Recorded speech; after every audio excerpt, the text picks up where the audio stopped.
بسم اللہ الرحمن الرحیم۔ السلام علیکم۔ انس بن مالک صحابی رسول تھے۔ آپ رضی اللہ تعالیٰ عنہ کا نسب نامہ یہ ہے: انس بن مالک بن نضر بن زمزم بن زید بن حرام انصاری۔ آپ قبیلہ انصار میں خزرج کی ایک شاخ بنی نجار میں سے ہیں۔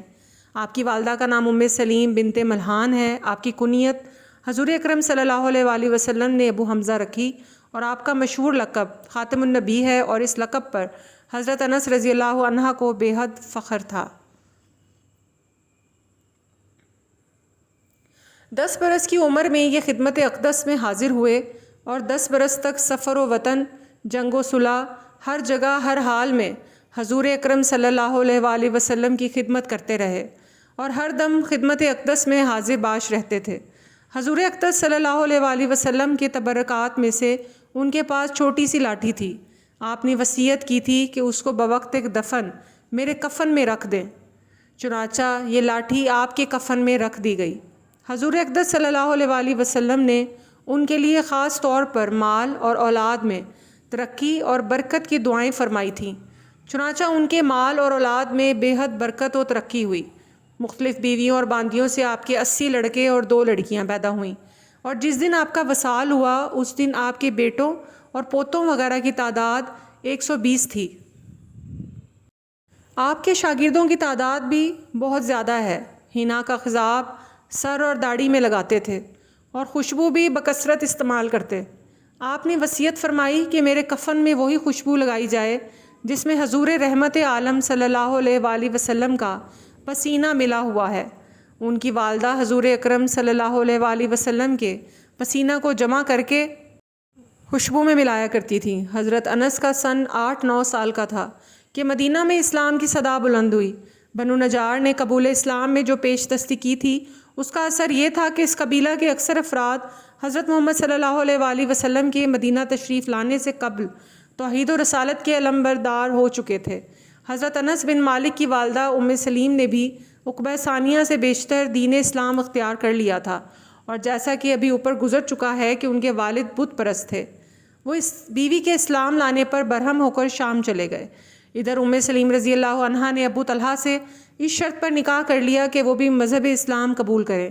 چنانچہ وہ مسلمان ہو چکے تھے، اور عقبہ ثانیہ میں حضرت محمد صلی اللہ علیہ وآلہ وسلم کے دست حق پرست پر مکہ مکرمہ جا کر بیعت کی تھی۔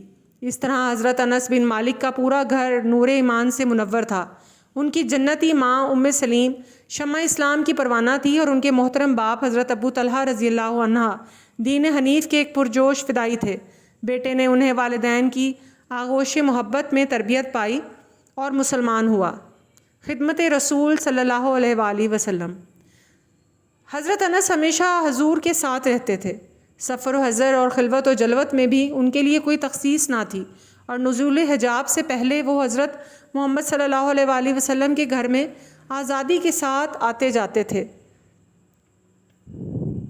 حضرت انس حضور صلی اللہ علیہ وآلہ وسلم کے تمام کام نہایت مستعدی اور تندہی سے بجا لاتے، اور اپنی فرما برداری سے حضور صلی اللہ علیہ وآلہ وسلم کو خوش رکھتے تھے۔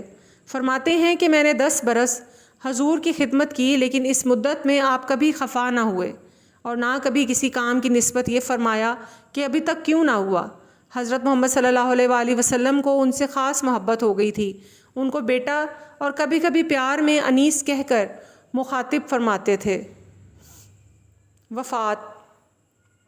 عمر مبارک اس وقت 100 سے متجاوز ہو چکی تھی۔ 93 ہجری میں پیمانہ عمر لبریز ہو گیا۔ چند مہینوں تک بیمار رہے۔ شاگردوں اور عقیدت مندوں کا ہجوم رہتا تھا، اور دور دور سے لوگ عیادت کو آتے تھے۔ جب وفات کا وقت قریب ہوا تو ثابت بنانی نے کہا، جو تلامذہ خاص میں تھے، فرمایا کہ میری زبان کے نیچے حضرت محمد صلی اللہ علیہ وآلہ وسلم کا منہ مبارک رکھ دو۔ ثابت بنانی نے تعمیل حکم کی۔ اسی حالت میں روح مطہر نے داعی اجل کو لبیک کہا، انا للہ و انا الیہ راجعون۔ وفات کے وقت انس بن مالک کی عمر 103 مرحلے طے کر چکے تھے، اور اس وقت کوئی صحابی زندہ نہ تھے۔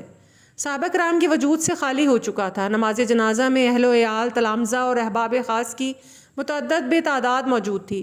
فتن بن مدرک کلابی نے نماز جنازہ پڑھائی اور اپنے گھر کے قریب موضع طف میں دفن کیے گئے۔ حضرت انس کی وفات سے لوگوں کو سخت صدمہ ہوا، اور واقع رنج و الم کا مقام تھا۔ تربیت یافتگان نبوت ایک ایک کر کے اٹھ گئے تھے، صرف 2 شخص باقی تھے جن کی آنکھیں شمع نبوت کے دیدار سے روشن ہوئی تھیں۔ اب ان میں سے ایک نے بھی دنیائے فانی سے تعلق کر لیا تھا۔ حضرت انس کا انتقال ہوا تو مورخ بولے، افسوس آج نصف عالم جاتا رہا۔ لوگوں نے کہا یہ کیسے؟ کہا میرے پاس ایک بدعتی آیا کرتا تھا، وہ جب حدیث کی مخالفت کرتا میں اسے انس بن مالک کے پاس حاضر کرتا تھا۔ حضرت انس حدیث سنا کر اس کی تشفیع کرتے تھے۔ اب کون صحابی ہے جس کے پاس جاؤں گا